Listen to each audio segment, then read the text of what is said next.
Alright, welcome to another episode of E.M.O, Eric Mitchell Opinions. I can't snap right now, no, I can't clap right now, because I only have one hand, other one has to hold the camera. So this episode, I haven't done an episode in a very long time. I don't know how long I can do this episode because I'm waiting for someone else at a bus stop. So I don't really know what this episode is going to be about. I want to talk about a lot of things. I feel like when I have my actual setup, I'm going to do an episode about J. Cole and all of his recent comments. But right now, honestly, kind of getting over a cold. I just kind of want to talk about reading. I have always been a very slow reader since I was a kid. I always liked books. My mom is a really big reader, and she would read to us a lot when we were kids. But my thing was sitting down and reading was always really hard for me. I wasn't diagnosed with ADHD until I was an adult, and I think that's a big part of it, where just sitting down and doing one thing for a long time has been really hard for me.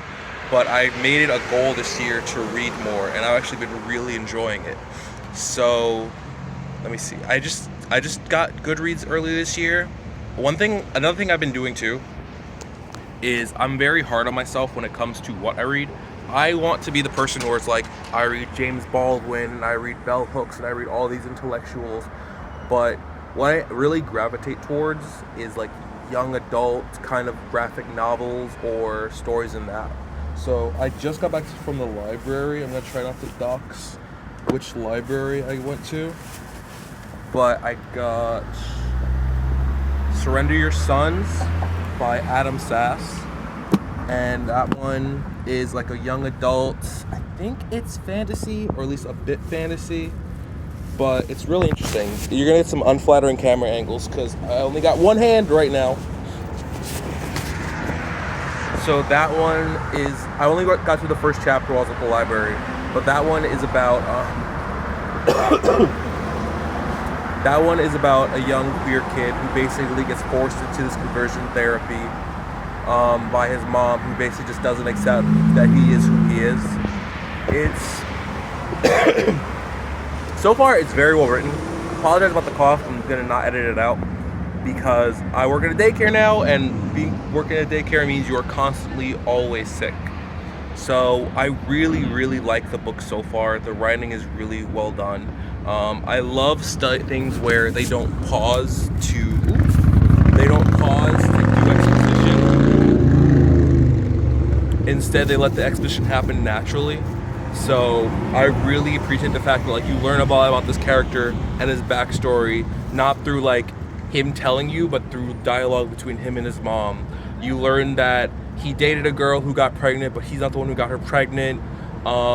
You learn that he has a boyfriend. You learn that like his mom is not accepting of him being queer, and him dating another boy. You learn all of this through like dialogue and certain things that are said and not said. I really like it a lot so far. Another thing I'm reading right now is How to ADHD by, I think her name is Jessica McHale. She does How to ADHD on YouTube, and I'm starting to read her book, and it's a really interesting read. I do think for a book, like I know for a lot of people with ADHD, their thing is to read. For me, it's always been a little harder, so I do think it's kind of funny that a book about ADHD is really thick and like really big and like kind of tough. I think I have it on my backpack, so I'll show it off. But yeah, it's a chunky boy. I think for people who like read normally, it's not that big. But like for me, that's like reading Lord of the Rings all at once. So yeah, I've been enjoying it. I've been getting more into it recently, and I've noticed that the more I do it, the easier it is for me to sit down and read more. Like at first, when I first started doing it, it would like I had to do it like very tiny chunks. But the more I got into it, the easier it got over time. So if that's something you want to do, like I don't believe in like, I wanted to do it this year, but I don't necessarily believe in like waiting until a new year to do something. Like if it's a new day, try something. So if you've been meaning to read more, just start it. Just try it. That's a big thing with the channel. Just try things and do things that feel good and are nice. And that's it. Peace.